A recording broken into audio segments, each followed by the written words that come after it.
저도 한 말씀 드릴게요, 위원장님. 어제 국토위 국감에서도 잠시 언급이 됐더라고요. 부산 코레일 부산 역사 있지 않습니까? 예. 그 2층에 원래 부산의 유명한 삼진어묵이라는 회사가 입주를 했었습니다.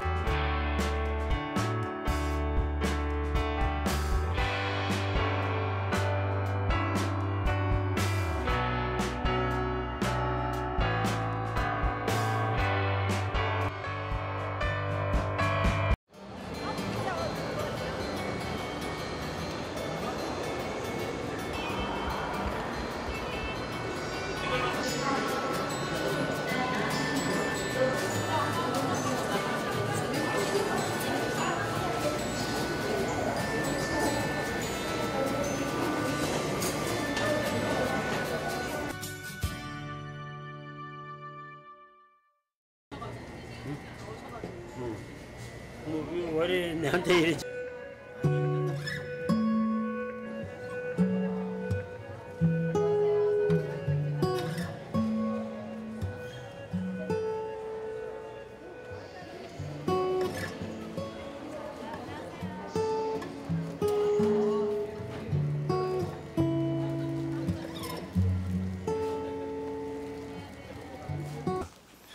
근데 이 가대한 임대료를 견디지 못하고 입찰을 올해 포기하고 철수를 했었거든요. 그 맞은편에 광장이라는 호텔 2층을 빌려서 아마 판매소를 옮겼을 겁니다. 이 삼진어묵이 코레일에 임대료를 얼마 정도 냈다고 알고 계십니까? 짐작도 못하겠습니다. 예. 예, 2016년도에 36억 3천만 원을 줬습니다. 이게 말이 되는 소리 같으니까 36억 3천만 원 임대료가. 2015년도에는 33억 8천만 원을 줬습니다.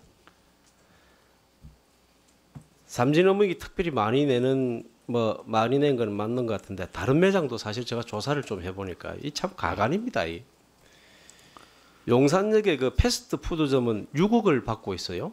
그리고 동대구역 빵집 6억 받아요. 코레일에서 임대를 주고 있는 전국 역사내 전문 매장 564개 중에서 104개 매장이 연간 임대료만 1억 이상을 내고 있습니다.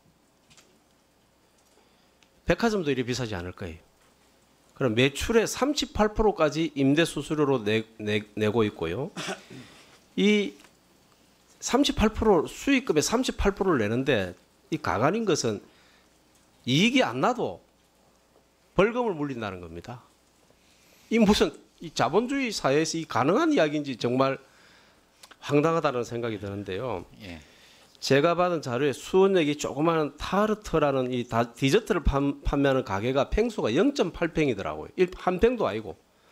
이 1년 임대료가 8,400만 원입니다. 예? 동일하게 비교할 수는 없겠지만 제가 부산역과 가까이에 있는 프랜차이즈 빵집 임대료가 얼마인지 조사를 좀 해봤어요. 부산역 근처에 20평짜리 베이커리 보증금이 5천만 원에 월 340만 원입니다. 그럼 21평 베이커리는 보증금이 1억 2천에 월 200만 원 정도 수준이더라고요. 근데 부산 역사 내에 있는 같은 브랜드 매장은 14평에 3억 5천만 원이고 월 임대료가 3천만 원이에요. 코레일은 이러한 그 매장 임대료만으로 지난해 425억 원을 거둬들였습니다. 근데 인천공항 잘 아시죠? 예. 여긴 더 심각합니다. 제가 우연찮게 이 조사를 하게 된 동기가 한전을 하는데 왜 이리 차이가 많이 날까? 그걸 조사를 하다가 이쪽으로 옮겨진 겁니다. 제가 그 이야기를 좀 할게요. 롯데 면세점은 4,500억이고 신라 면세점은 2,700억 정도는 이 보도가 나서니까 아실 거예요. 은행 한전소도 600억입니다. 은행 한전소가 몇 평 될 것 같습니까? 왜 우리가 한전 수수료를 이렇게 공항에 나가면 많이 줘야 되느냐 물어보니까 결국은 임대료가 비싸기 때문에 많이 받을 수밖에 없다 이 이야기입니다. 프랜차이즈 베이커리가 120억이고요. 통신사업 휴대폰 로망하는 곳은 연간 128억입니다. 우리는 로밍을 해줄 적에 그래 의미 없이 그냥 로밍을 받아갔는데 이 사람들이 내는 임대료가 128억이에요. 예? 공공기관에서 이런 식으로 임대 수익을 올리는 것은 저는 정말 부당하다고 생각하는데 우리 위원장님 어떻게 생각하십니까?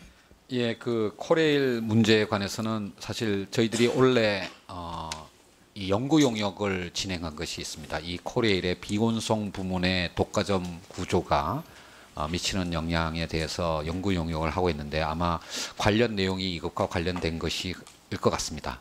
더 나아가서 인천공항공사나 여러 공기업들이 사실은 독점적 지위를 가지고 임대료 수입 등의 여러 가지 횡포를 부리는 것에 관해서는 제가 취임할 때도 말씀을 드렸던 것처럼 이런 공공부문의 횡포에 대해서는 더 나아가서 독점 구조에 대해서는 저희 공정거래위원회가 정말로 최선의 노력을 다해서 개선하도록 노력을 하겠습니다. 예. 말씀 주시니 고마운데요. 제가 조금만 예. 말씀을 더 드릴게요. 이렇게 비싼 임대료의 더 큰 문제는 최저 수수료 보장이라는 이 계약을 통해서 임차인이 손해를 보더라도 담보로 공공기관이 이 이익을 챙겨간다는 겁니다. 아니 돈을 벌지를 못해가지고 죽을 맛인데 그거를 벌칙금으로 받아가는 거예요. 이게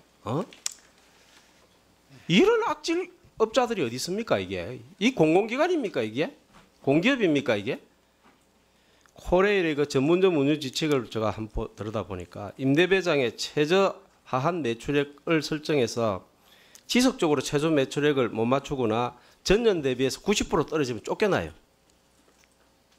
이런 임대 조건도 있어요.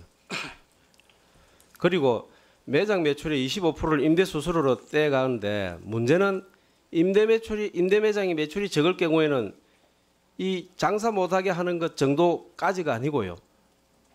이 뭐 계약을 다시는 코레일하고 할 수 없을 거예요. 이 블랙리스트라는 리스트를 만드는 모양입니다. 그런 업자는 아예 안 데리고 들어와요. 업체를 응하지도 못하게 해요. 예? 쉽게 말하면 최저 하한 매출액이 100억이면 100만 원이면 100만 원 이상 벌 경우에 25%를 당연히 떼가고요. 90만 원밖에 못 벌 경우는 90만 원에 대한 25%의 수수료의 목표치까지 10만 원 모자라는 데서 25%를 부과하는 정말 고리대금 업자도 이런 짓 안 할 겁니다. 예? 나는 이번에 이 국감을 위해서 이런 자료를 만들면서 그런 생각이 들었습니다. 야, 이거 결국 국민 세금으로 공기업 만들어 놓고 국민들 어떻게 도움되게 운영해라고 했더만은 자기 배 채우는데 해란이 돼 있더라고요. 이 우리가 백화점이 이런 일을 만약에 했다 그러면 아마 오늘 공정거래위원회 우리 그 국정감사하는데 백화점 관계자들 전부 줄줄이 다 불려왔을걸요. 예? 코레일은 말이죠. 하물며 이런 짓까지 해요. 계산하는 포스 시스템도 자기들 거 쓰라는 거예요. 예? 그러면 들어가 임대는 업자가 두 개의 포스를 설치하게 되면 이게 가격이 또 들어가는 것뿐만 아니고 인건비도 더 들어가요. 예? 이 악질적인 불공정 갑질을 저는 고쳐야 된다고 생각합니다. 특히 김상조 위원장님이시기 때문에 저는 이걸 할 수 있다고 생각하고요. 이거 고쳐야 됩니다. 그리고 이 소비자 피해가 결국은 이 뭐 국민들 피해 아니겠습니까? 국민이 세금으로 만들어난 기업이 국민들에게 피해를 주는 이런 작태를 우리가 이 시대에 살고 있는 사람이 겪고 있다는 것은 저는 납득하기가 어렵습니다. 더 큰 문제는 왜 이런 짓을 하느냐 하는 겁니다. 그 기재부하고도 논의를 하셔야 됩니다. 예. 이런 수익성을 경영평가에 반영하기 때문에 그런 겁니다. 예? 그래가지고 직원들 그 수익 성과금을 높게 받게 되면 급료를 더 받아 보너스를 더 받지 않습니까? 예, 맞습니다. 그 소상공인이나 기업인 일에 옥죄 가지고 공기업 직원 배불리는데 이런 제도는 없어야 되는 거예요. 그래서 제가 제안합니다. 이 임대차 계약서 가이드라인을 공정위가 만들어줘야 된다고 저는 생각합니다. 예. 그리고 표준 계약서를 꼭 만들어야 됩니다. 그래서 지금 뭐 코레일 역사들 난리도 아닙니다. 제가 정말 최근에 직접 가서 조사를 하면서 들어보니까요. 빵집 하나 입찰하는데 1년에 34억 써낸 사람도 있어요. 네? 이게 오늘의 현실입니다. 이게 공기업들.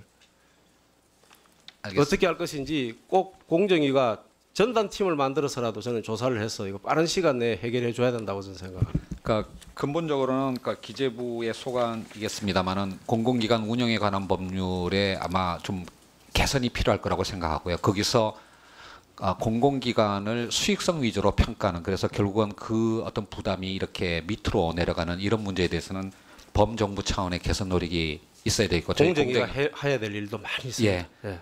무엇보다도 지금 말씀하신 공기업들의 공공기관들의 갑질에 대해서는 저희 공정위가 빠른 시일 내에 계획을 세워서 조사 입찰해가지고요 조치하도록 하겠습니다. 최고가 서는 사람들 주는 그런 제도를 계속하는 동안 이 방법은 이런 피해는 계속 생길 수밖에 없어요.